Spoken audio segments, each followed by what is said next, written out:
Bonjour, je te propose aujourd'hui d'étudier une question qui tombe très souvent dans les devoirs ou au bac sur le chapitre acide-base. Pour cela, je vais partir d'un énoncé d'exercice de bac. En utilisant la notation simplifiée de l'acide diatrisoïque donnée en figure 1 ci-dessous, représenter le schéma de Lewis de l'acide et le schéma de Lewis de l'ion carboxylate correspondant. Je te propose de mettre sur pause, de voir si tu es capable de répondre à cette question, puis nous allons corriger. Alors, je commence par te rappeler la définition du schéma de Lewis. Le schéma de Lewis, c'est la représentation des atomes de la molécule avec à la fois les doublés liants, les liaisons, et les doublés non liants. Ici, la figure que l'on te donne, c'est la formule semi-développée et non le schéma de Lewis. Donc il n'y a que les doublés liants qui sont représentés, mais par contre, tous les doublés liants avec les atomes d'hydrogène ne sont pas représentés. C'est la définition même de la formule semi-développée.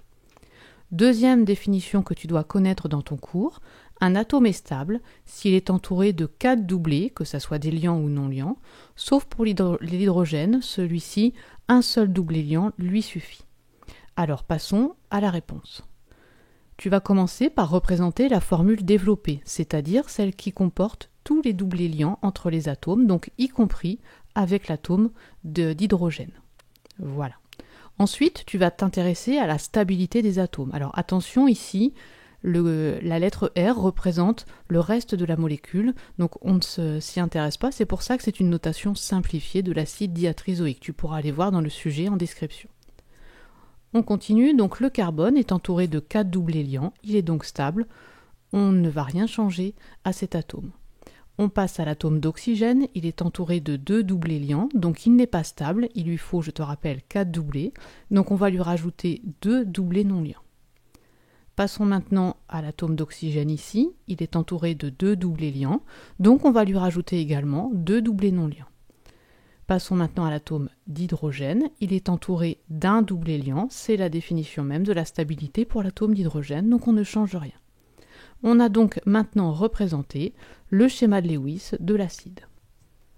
Passons maintenant au schéma de Lewis de l'ion carboxylate correspondant, c'est-à-dire à la base conjuguée de l'acide. Je te rappelle pour commencer la définition de l'acide au sens de Bronsted, celle que tu as vue en terminale. C'est une espèce chimique qui cède un ion hydrogène H+. Donc dans ta molécule, tu dois commencer par trouver le groupe carboxyle, c'est-à-dire le groupe de la famille des acides carboxyliques, COOH. Dans ce groupe, il va y avoir donc l'hydrogène qui est ici, qui va être cédé, c'est-à-dire qui va partir. Donc tu commences par redessiner ta molécule et tu fais partir cet atome d'hydrogène. Alors attention, il ne prend pas l'électron qui était avec lui, il va le céder à l'oxygène, donc c'est pour ça qu'il va y avoir un ion hydrogène H+. Je m'explique un peu plus. Dans le doublé entre l'oxygène et l'hydrogène, il y avait un électron à l'oxygène, un électron à l'hydrogène. L'hydrogène n'emporte pas son électron, donc le doublé reste et va se transformer en doublé non liant. Et tu vas ajouter une charge formelle, ce qu'on appelle une charge formelle négative ici, puisque l'atome d'oxygène a maintenant un électron supplémentaire par rapport à d'habitude. Alors si tu ne maîtrises pas ceci, je te conseille d'aller voir la vidéo en description en haut à droite. Voilà maintenant le schéma de Lewis de la base ion carboxylate correspondant. Ce genre de questions tombe très souvent dans les exercices de bac, c'est pour ça que je te conseille de bien t'entraîner. Voilà un autre sujet, représenter le schéma de Lewis de l'ion lactate. Tu peux t'entraîner et tu trouveras la correction dans la description de la vidéo. Ou bien encore, représenter ici la représentation de Lewis de l'acide oxalique ainsi que celle d'une des deux autres formes acido-basiques. Tu trouveras également la correction en description. Voilà, j'espère que cette vidéo te servira pour ton épreuve ou ton devoir.